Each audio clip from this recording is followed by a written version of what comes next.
Apple just released their most powerful lineup yet. From the colorful iMac to the redesigned Mac Mini to the beast of a MacBook Pro, as well as a few minor accessories that got some small upgrades as well. In today's video, we're going to be breaking down everything that Apple announced, as well as these might actually influence whether you make the upgrade or not this year. And with that being said, if you like the content, make sure you hit that like, subscribe, and turn on the notification bell, and let's hop into it. Welcome back to the channel, everyone. Today we're going to be taking a deep dive in everything that Apple announced last week powered by the M4 chip. We're also going to be making a breakdown of what to expect when they release this week. So with that being said, let's hop into everything that Apple announced. So let's start with the accessories that got some small upgrades. And the first one being the Magic Trackpad, Magic Keyboard, and the Magic Mouse. All of them got a conversion from the Lightning to Type-C. So that's great to see. But the unfortunate thing is the Magic Mouse did not get a redesign. So although you got Type-C, you're still flipping that thing over and charging it upside down. So why that hasn't been addressed, I do not know. But with that, let's hop over into the iMac. Apple and their iconic color of iMac's got the refresh with the M4 chips. Now, since this device is targeted mainly for everyday users, you do not get anything other than the base M4 chip. You get an 8-core configuration and a 10-core configuration option. The great news is across all base model M4 chips, we now start with 16 gigabytes of RAM. It's great because Apple's actually finally been listening to their users, and I can't be more excited for that. Now, the only thing that concerns me about the iMac is, do the keyboard and trackpad, or the keyboard and mouse, whatever you decide to choose, actually come with Type-C? I literally couldn't see if it does or not. I don't know if it's still gonna come with Lightning, but on the back they did get rid of the Lightning ports, so that's another update that it got in terms of port selection. They are Thunderbolt 4 ports, the Type-C that replaced them. But yeah, hopefully it comes with Type-C, Magic Trackpad and mouse, but I guess we'll have to see whenever they start releasing next week. Now, the 8-core configuration can be configured with up to 8 gigabytes of RAM, 24 gigabytes of RAM and 1 terabyte of storage. And the 10-core configuration can be configured with up to 32 gigabytes of RAM and 2 terabytes of storage, which is crazy to see. Which you'll probably hear me say throughout this video multiple times, but a lot of people might not need the power. They just need the extra RAM to be able to do more things. And again, this is just another step in the right direction that Apple is taking them, and I'm glad to see that. Now for the biggest feature that it received, and that is basically the camera. You got a new 12 megapixel center stage camera, and in layman's terms, it just means that we got a slightly improved camera, and it also supports desk view.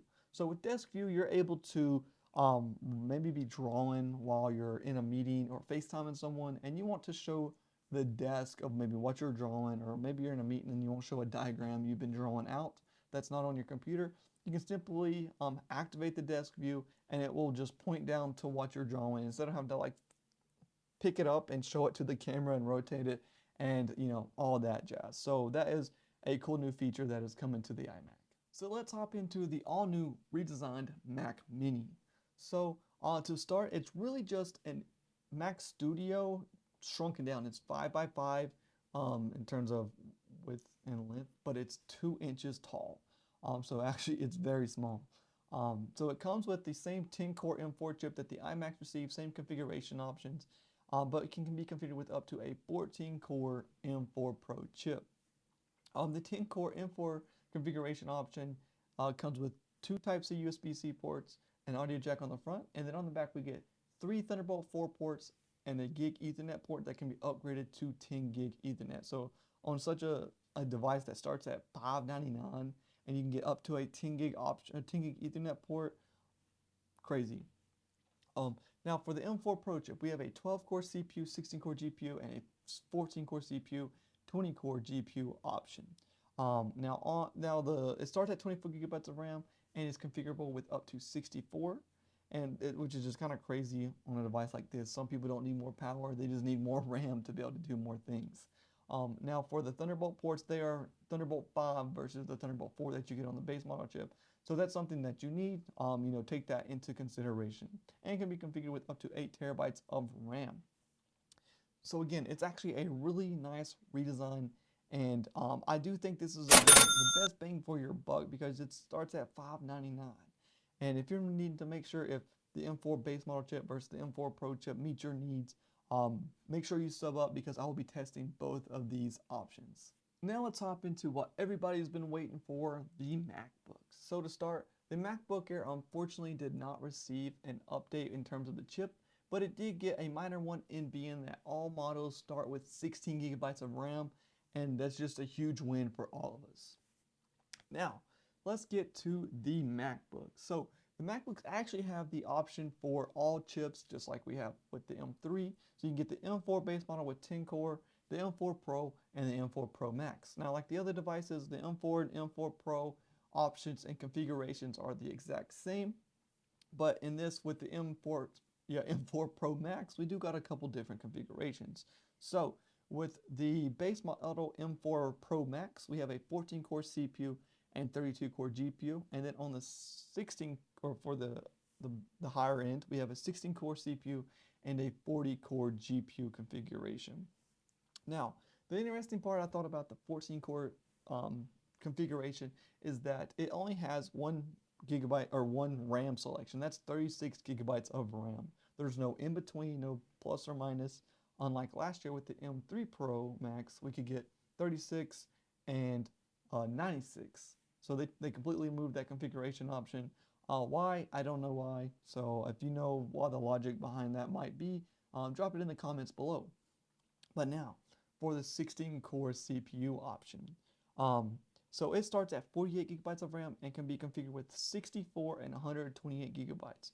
Which obviously is a lot of RAM, but I'm still stuck on why the 14-core can't when the 14-core M4 Pro can get 64, but we can't here. So again, I'm still mind blown at that fact. So personally, I don't think I could go for the 14-core just because I don't have RAM upgrades. But if you need to know whether that is enough RAM for you, make sure you sub up again, and I will be doing the test versus the 36 gigabyte and the 14 gigabyte just to see if there's any difference in terms of RAM. Now, for the ports, all the ports are upgraded to or all Type-C ports are upgraded to Thunderbolt 5, and the battery got a slight buff again, as they have been every year, which is still mind-blowing.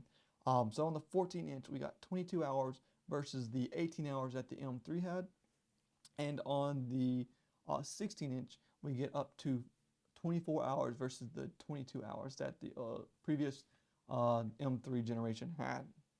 Now, the SDR did get an upgrade, the SDR outdoors anyway. It gets up to 1,000 nits outdoor versus the 1600 or the 600 that the M3 had, which is again something that we're going to have to test and see how the real world performance actually works with that. And then it also got the center stage camera that the iMac received. There's still no Face ID. I don't know why.